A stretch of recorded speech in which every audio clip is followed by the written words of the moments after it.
Hi guys, welcome back to the Fermented World channel, video 3 of today. Once again, using pear juice.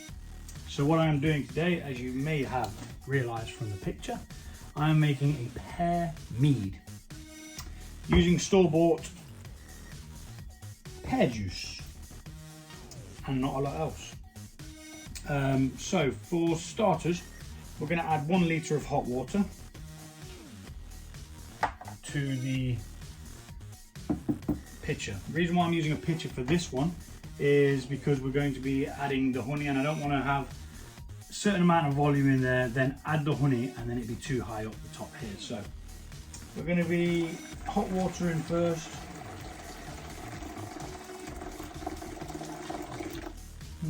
It's just over 1 litre. I always overshoot with the hot water when I'm making a mead, so I'm going to put less in. Then we're going to add the honey.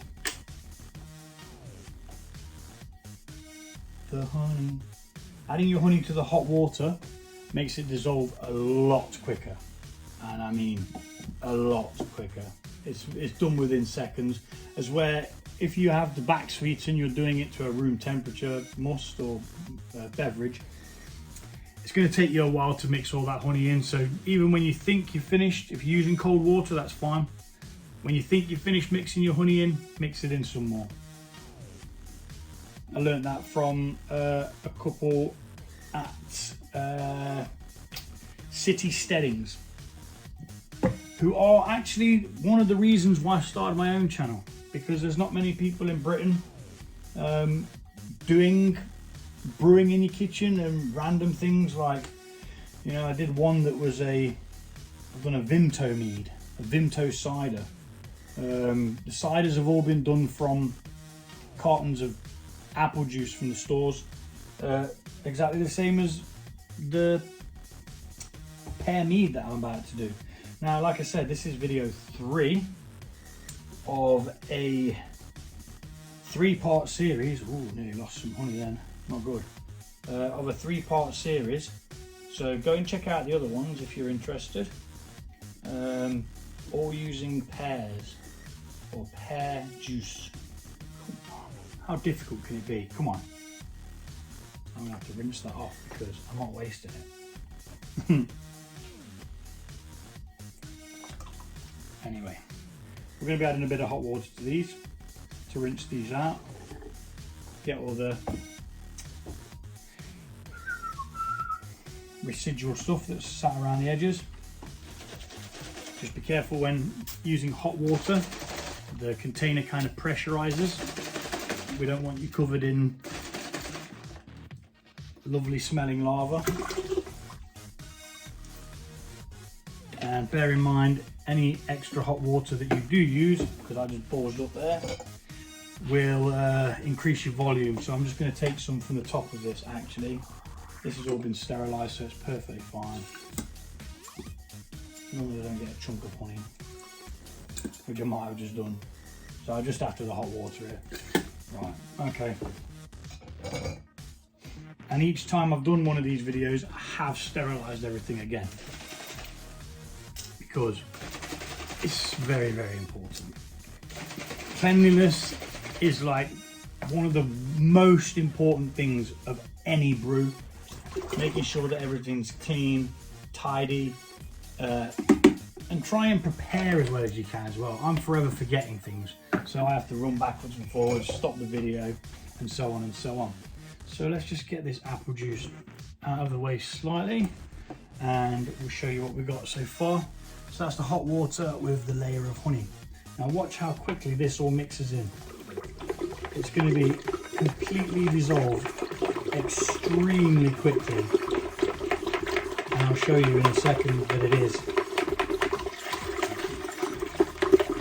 Right, that should do. Now, if it wasn't dissolved, okay, it wasn't dissolved, so there's still some in the centre there.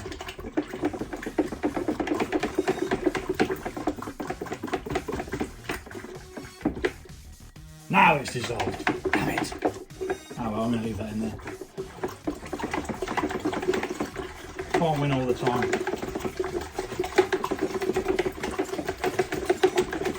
Right, the next part is you add any additions that you're going to be adding to it. So for example, the pear juice is an addition because we're going to want to make sure that there's enough room in there for the pear juice, and it's a good idea to beat oxygen in while there's a small amount of stuff in there at the beginning. So we are going to add this to the mix.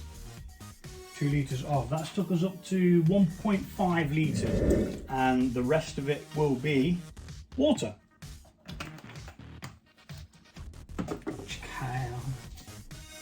Although, yeah, I'm going to have to because I don't have any more of this. Or do I?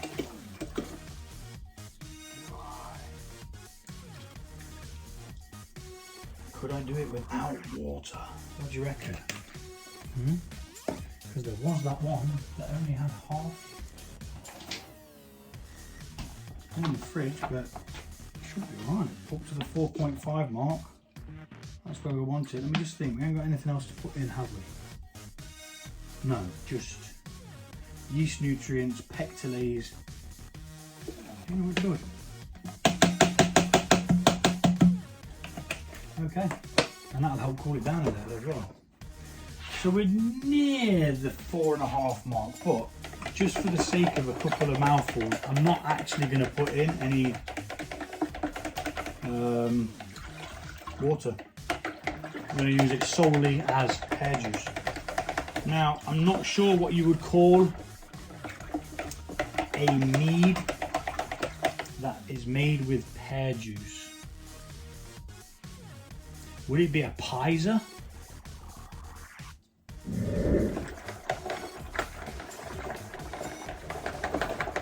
Let's get some lovely oxygen in there. So now in with the pectines, which is very important when using fruits, because they carry something called pectin, which is a protein, I want to say. The protein causes haze in beverages, and yeah, you want to get rid of it really as soon as possible. And we want yeast nutrients. I didn't use yeast nutrients in the other videos. For the ones that I've used this pear juice for, go check them out. Because woo, I made me jump. Because the fruits I've found before, the fruit, the apple and the pear that you use in ciders and the perry, they've got the right amount of nutrients in anyway for the yeast, so the yeast is happy the second it gets in there. As well with honey, it struggles a little bit, so to be fair, we put the pear juice in, so we probably didn't need the yeast nutrients, but honey doesn't have a great deal of nutrients, so we don't want it to get stuck. We want it to be all good.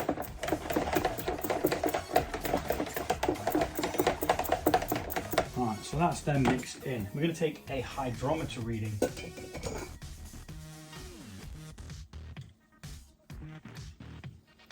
reason why we take a hydrometer reading is to see what fermentable sugars we have.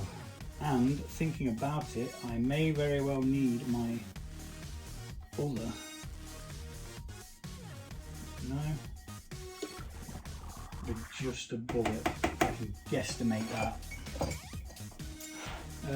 So this hydrometer only reads up to 120. After that, it's kind of guesswork, but you can see roughly where it is. It's slightly over the 120. I'm going to say 126, 1.126 start gravity of our Pyser. I'm going to call it a Pyser just for the grin. I don't even care if that's not what it's called. If no one else has tried one of these before, then I've created a Pyser.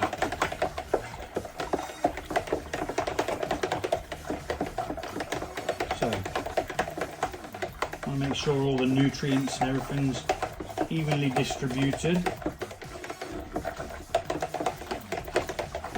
Right, so we need to do a temperature check because we've used hot water. We are at 28 and coming down, which is perfectly fine. Now we're going to tip this into the demijohn, which we're going to ferment it in. And then the final step will be add the yeast. Simple.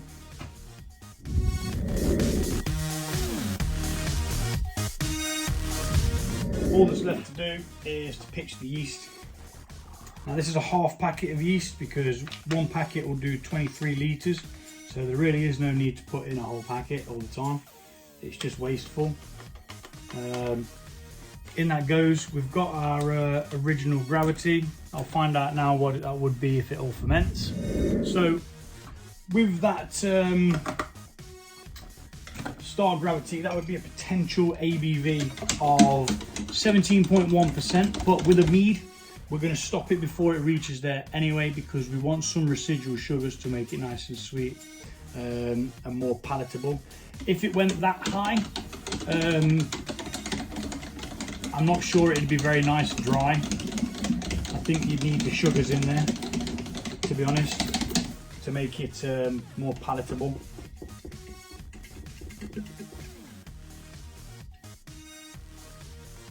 Come on, yeast, get off the side.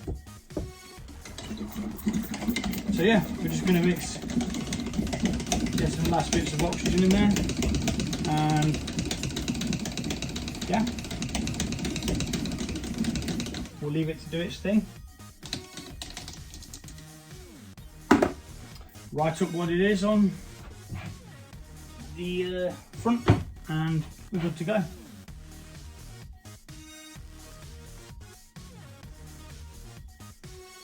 Pyser.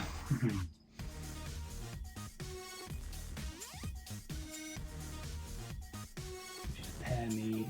It's the 13th of the 9th, 22. Our original gravity was 1.126, if I remember rightly. We're going to whack a rubber bong on the edge of that, and there you have it. 3 beverages, all using pear juice bought from the store, and we're going to get an elastic band of justice to tie down these very old airlocks. Should probably invest in some new ones, but why would you when you don't need to? Because they still work. You just have to put an elastic band over them. And there you have it. The 3. The yeast on the top's really bothering me. As you can probably tell by the fact that I keep going back to it to try and shake it off. So what time are we on now? It is 1:20, which means within about an hour and 10 minutes, I've got 3 beverages on. That's how easy this is, guys. It's not rocket science. It's very simple. Cleanliness is your first port of call, always with the cleanliness, no matter what. Every single time, clean everything that's going to touch anything, or you'll get crap results. Second of all, get all your stuff ready. I'm terrible for it. I leave things over there and then I'll forget to sterilize something. But if you can write everything down that you're going to need, get it all planned out, and you can just do it as you go. It takes a lot less time than you think. The longest part is the actual fermentation and then waiting for it to clear after, when you put it into something called secondary. But yeah, it's so easy. You know, anyone can do it. I've got a rhubarb one here, which is about ready to go into secondary. That was started on the 3rd. No ginger in it this time. Because the last one I did, I put ginger in, but I put a shed load of ginger in, and it actually turned it into a ginger mead instead of a rhubarb mead. Anyway, now I'm waffling. Goodbye, and I'll see you soon. And also, before I go, thank you to everyone who's subscribed recently, and thank you to everyone who's subscribed in the past. It's slowly gaining momentum. There's no ads. There's no bullshit. There's no, it's just a guy in his kitchen brewing alcohol through fermentation. That's it. Fermented world. I don't distill. I drink distilled beverages, but I don't distill. I'm not comfortable with it because it's quite dangerous if you get it wrong. So yeah, I'm just going to do it the simple way, and I can get anything up to 17% alcohol in a beverage, depending on how it goes and what's there for it to ferment. But yeah, like I say, still waffling, so I'm going to love you and leave you, and I'll see you all soon. Take care, bye bye.